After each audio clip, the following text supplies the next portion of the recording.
Come on, a dance instructor said. Don't wait, I could die tomorrow. Move, the actor Taye Diggs didn't want to. On a scarf-snapping fall day, Mr. Diggs had arrived at Steps on Broadway, a dance studio on the Upper West Side where he used to study.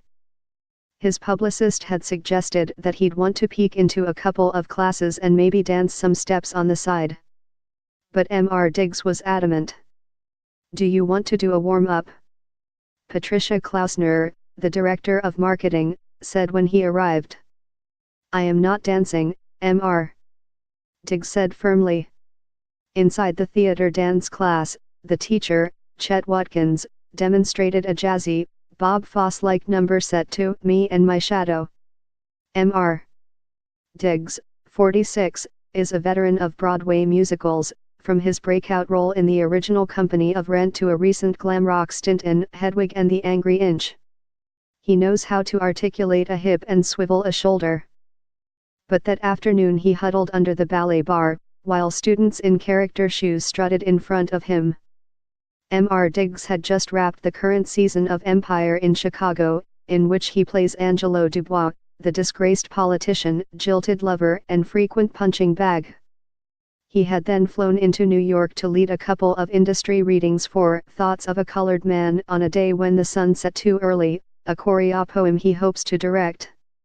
He hadn't been to Steps in years, but he'd told his publicist that he wanted to walk the halls he used to sweep as a work-study student in the early 1990s, reminiscing about his early days in New York. Tiptoeing out of the theater class, he met up with Susie Nordendicer too, an assistant managing director at Steps and another former work-study kid. Peering down the main hallway, dancer-strewn and sweat-perfumed, Mr. Diggs recalled that, as a black man with pride, the last thing I wanted to be seen doing was sweeping, so I picked the late-night shift when nobody would see me.